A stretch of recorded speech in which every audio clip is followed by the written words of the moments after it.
que nous allions de manière sereine au référendum. Ainsi s'est exprimé également le ministre d'État, ministre de l'Administration territoriale et de la décentralisation par rapport au projet de nouvelle constitution. Parlant de laïcité, par exemple, le colonel Maïga a tenu à lancer un appel à ceux qui contestent le projet, notamment la Ligue malienne des imams et érudits pour la solidarité islamique, l'IMAMA. Je vous propose de l'écouter. Concernant le projet de constitution, je voudrais ici lancer un appel à nos frères de l'IMAMA que nous avons bien entendu. La raison de la mise en place du comité de finalisation, c'était justement de trouver un consensus sur des points de divergence.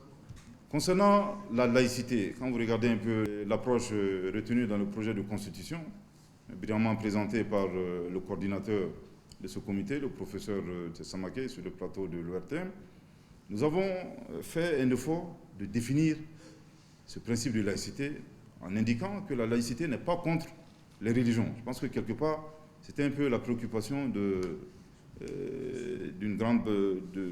certains compatriotes.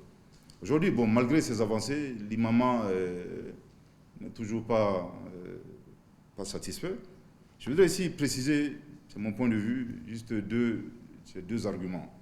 Le premier argument, le principe de laïcité a toujours figuré dans toutes les constitutions du Mali depuis l'indépendance.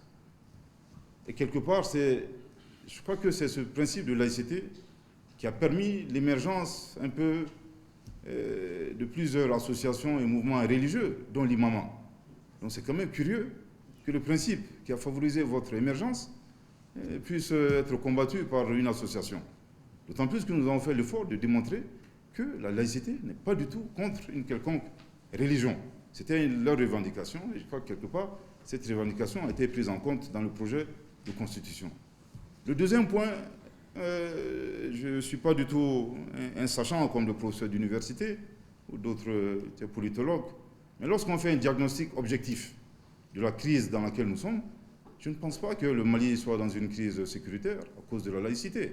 Et quelque part, la situation dans laquelle nous sommes, honnêtement, nous n'avons pas le luxe de nous polariser autour d'un mot.